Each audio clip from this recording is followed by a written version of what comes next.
Comment ça marche? Le comment d'une expérimentation, c'est très large en type de tâches, en type d'activité cognitive, y compris pour les élèves. Hein. Il va y avoir de l'action, bien entendu, de la recherche, de l'essai, de l'investigation. Ça, c'est pour la partie du côté des élèves.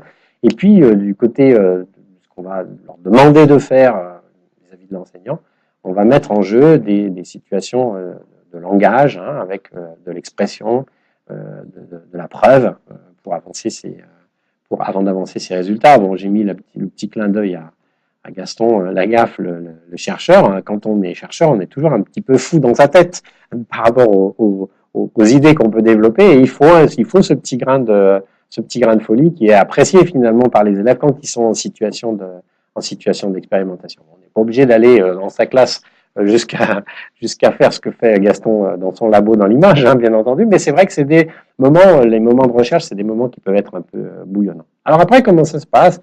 Bon, moi j'ai pour habitude de dire que c'est un peu comme une partie de ping-pong entre le savoir, entre les élèves et l'enseignant, et qui sont basés sur le savoir. Donc en gros, si on veut monter une petite situation de type expérimental en mathématiques, c'est l'enseignant qui fait l'engagement dans la partie.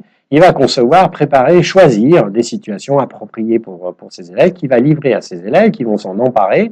Et c'est avec ces situations-là que les élèves vont essayer de questionner, de commencer à faire quelques essais, à investiguer un certain nombre d'idées, à créer des dispositifs qui permettent de répondre.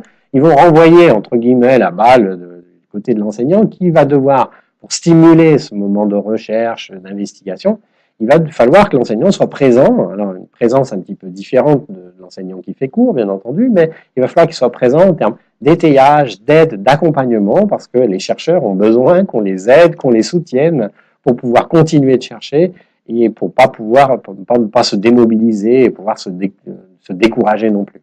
Et puis, grâce à l'aide et à l'accompagnement de l'enseignant, les élèves vont être capables de discuter, de débattre, de prouver. Il leur faut des conditions pour faire ça, il leur faut des sujets pour faire ça. Et puis, on va dire que la partie de ping-pong se termine quand même du côté de la table de l'enseignant, où ça va être de son rôle de synthétiser, de résumer, de stabiliser les connaissances qui auront été mises en jeu dans la situation.